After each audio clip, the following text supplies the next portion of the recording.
रात धीरे धीरे धरती पर उतर रही थी। आसमान में नीला रंग अब गहरा होता जा रहा था। छोटे से गांव शांतिपुर के चारों ओर फैले खेत चांदनी की हल्की सफेद रोशनी में चमक रहे थे। हवा में रातरानी के फूलों की हल्की सुगंध घुली हुई थी। गांव के किनारे एक छोटा सा घर था। उस घर में रहता था 12 साल का एक शांत स्वभाव का लड़का, आरव। आरव को रातें बहुत पसंद थीं। दिन में वह बाकी बच्चों की तरह खेलता, पढ़ाई करता, हंसता, लेकिन रात होते ही उसे एक अलग दुनिया महसूस होती थी। उस रात भी वह अपनी खिड़की के पास बैठा था। खिड़की के बाहर एक बड़ा सा पीपल का पेड़ था, जिसकी पत्तियां हवा के साथ धीरे धीरे हिल रही थीं। दूर कहीं झिंगुरों की आवाज आ रही थी। आरव आसमान में चमकते चांद को देख रहा था। आज का चांद कुछ अलग था। वह सामान्य से थोड़ा बड़ा और ज्यादा चमकीला लग रहा था। आज चांद इतना पास क्यों लग रहा है? उसने धीरे से खुद से पूछा। अचानक उसे लगा जैसे चांद की रोशनी सीधी उसकी खिड़की से होकर कमरे में उतर आई हो। वह रोशनी साधारण नहीं थी। उसमें एक हल्की सी चांदी जैसी चमक थी, जो हवा में तैरती हुई सी दिख रही थी। आरव ने धीरे धीरे अपनी आंखें बंद की। उसे लगा जैसे कोई उसे बहुत शांत, बहुत कोमल आवाज में बुला रहा हो।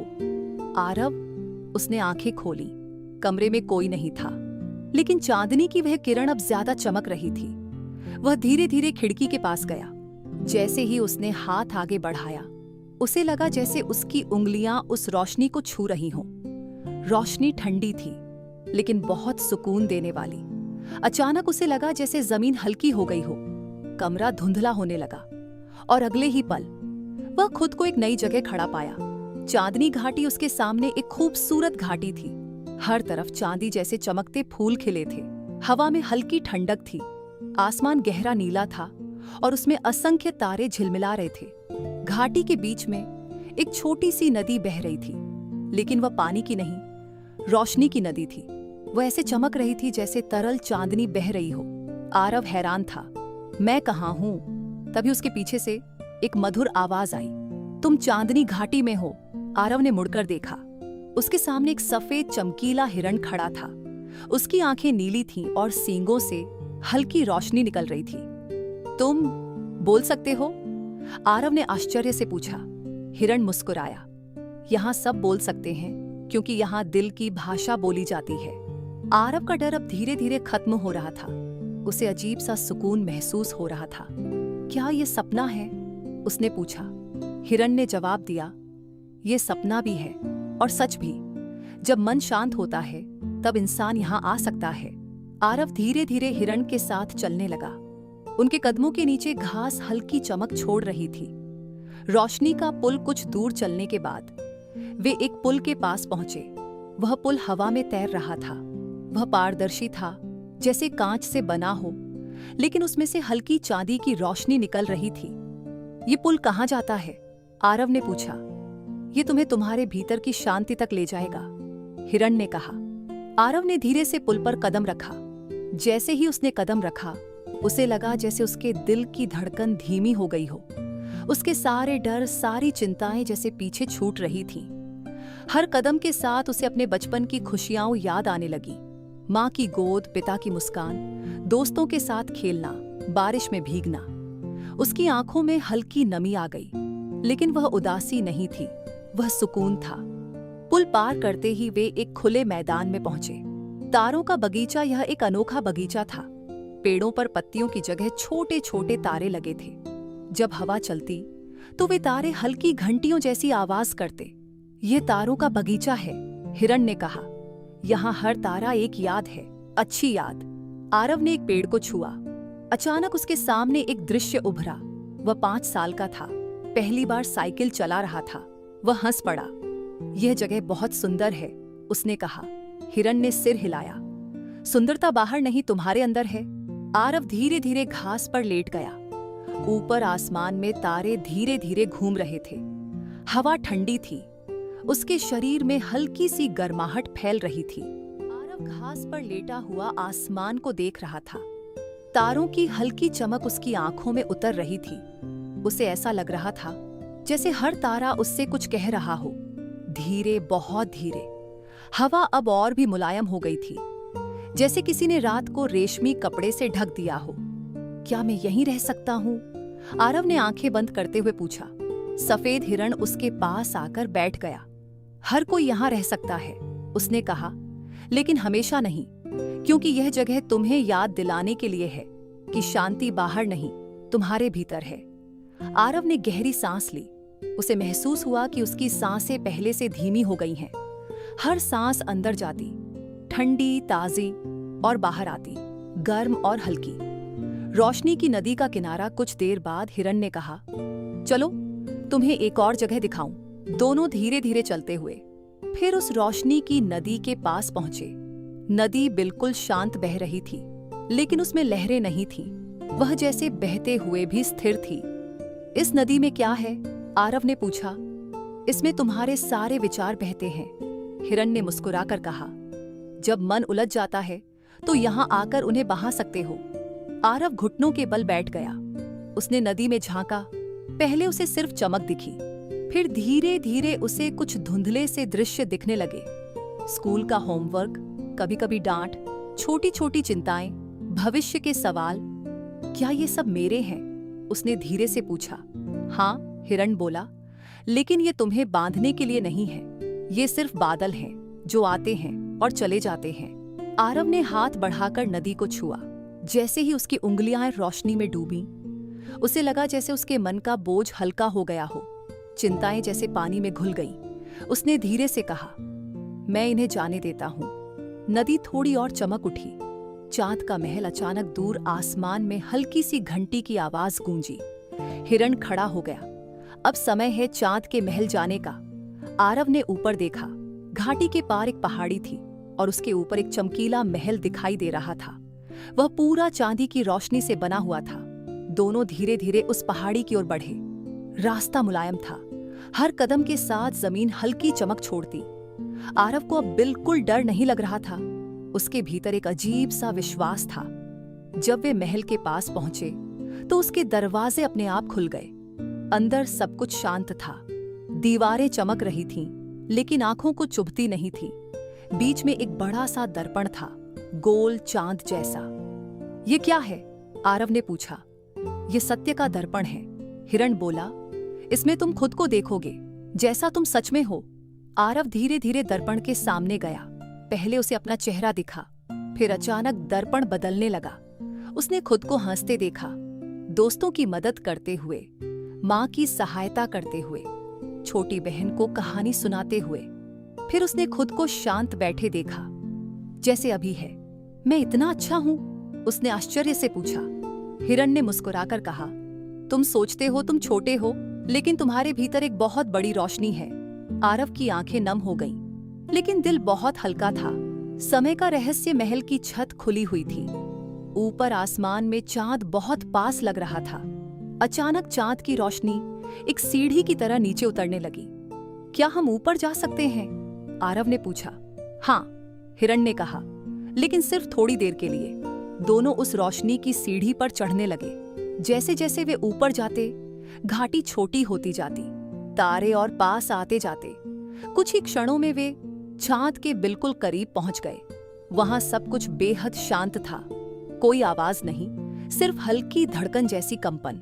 यह समय की जगह है, हिरण ने कहा। यहाँ अतीत और भविष्य दोनों शांत हो जाते हैं, सिर्फ वर्तमान बचता है। आरव ने आंखें बंद कर ली। उसे लगा जैसे वह तैर रहा हो। न कोई डर, न कोई चिंता, न कोई जल्दबाजी, बस एक गहरा सुकून। उसने धीरे से पूछा, क्या मैं यहाँ सो सकता हूँ? हिरण की आवाज बहुत कोमल हो गई। तुम जहां भी शांति महसूस करो, वही तुम्हारा विश्राम है। वापसी धीरे धीरे चांद की रोशनी कम होने लगी। आरव को लगा जैसे वह नीचे उतर रहा है, बहुत हल्का, जैसे हवा का एक टुकड़ा। उसे दूर से झींगुरों की आवाज फिर सुनाई देने लगी, पीपल के पत्तों की सरसराहट। और फिर उसने महसूस किया कि वह अपनी खिड़की के पास ही बैठा है। कमरा वहीं था, रात वहीं थी, लेकिन उसके अंदर कुछ बदल चुका था। वह बिस्तर पर जाकर लेट गया। चांद अब भी खिड़की से झांक रहा था, लेकिन अब वह रहस्यमय नहीं लग रहा था। वह एक दोस्त जैसा लग रहा था। आरव ने आंखें बंद की। उसे लगा जैसे सफेद हिरण की हल्की आवाज फिर आई, जब भी मन उलझे बस सांसों को सुनना और चांदनी घाटी का रास्ता खुल जाएगा। उसकी सांसें और धीमी हो गईं, शरीर पूरी तरह ढीला, चेहरे पर हल्की मुस्कान, और कुछ ही क्षणों में वह गहरी मीठी नींद में खो गया। लूज रात के बाद कई दिन तक आरव सामान्य जीवन में व्यस्त रहा। स्कूल, दोस्त, खेल, सब कुछ पहले जैसा ही था। लेकिन अब एक फर्क था।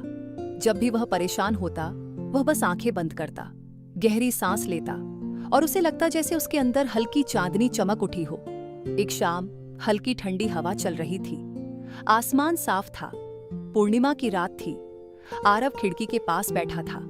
आज चांद पहले से भी बड़ा और उजला लग रहा था। उसने धीरे से फुसफुसाया, क्या मैं फिर आ सकता हूं? जैसे ही उसने यह कहा, चांदनी की वही कोमल किरण कमरे में उतरी। इस बार उसे कोई हैरानी नहीं हुई। वह मुस्कुराया और आंखें बंद कर ली।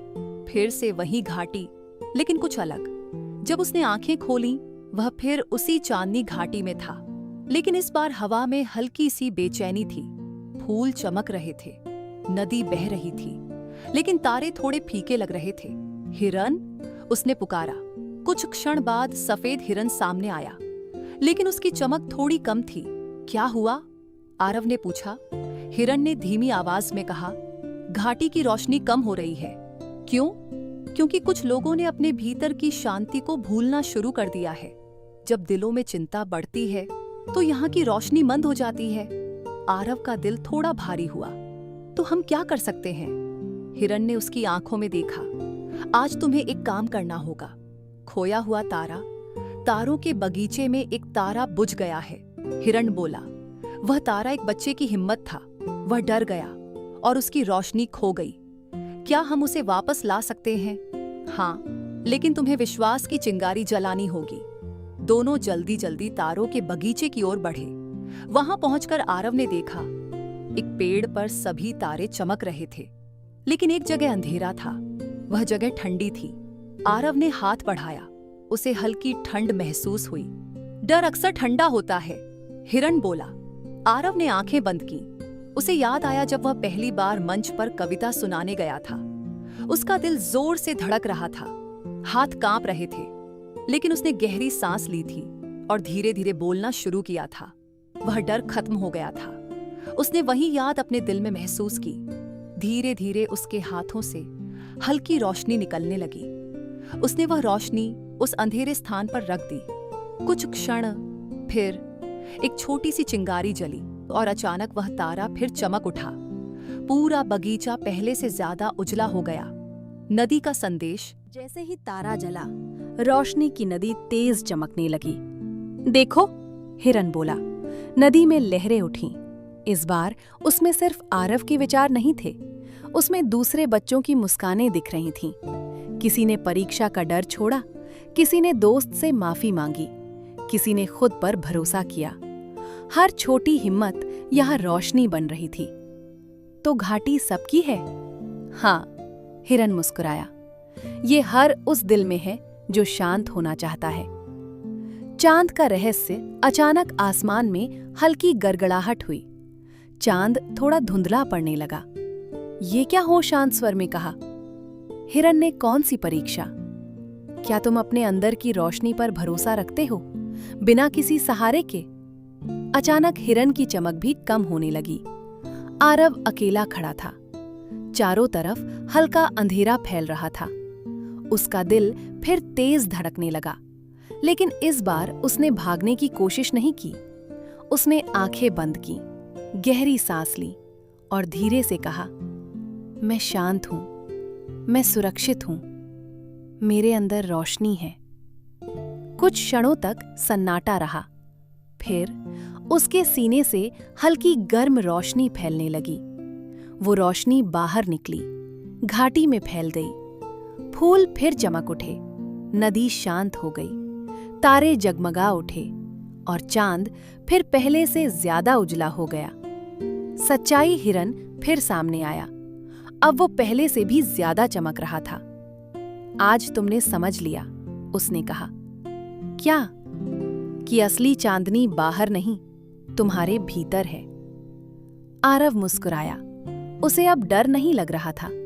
उसे पता था वो जहां भी जाएगा ये घाटी उसके साथ होगी। शांत समापन धीरे धीरे सब कुछ हल्का होने लगा। तारे धीमे घूमने लगे, हवा मुलायम हो गई। आरव को लगा जैसे वो फिर नीचे उतर रहा है, अपने कमरे की ओर।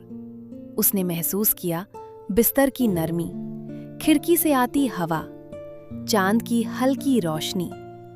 उसने आंखें बंद रखीं, सांसें और धीमी, शरीर पूरी तरह आराम में, और उसके होठों पर हल्की सी मुस्कान थी, क्योंकि अब वो जानता था जब भी रात होगी, जब भी मन शांत होगा, चांदनी घाटी का रास्ता अपने आप खुल जाएगा और वो हमेशा सुरक्षित रहेगा। दिन बीतते गए।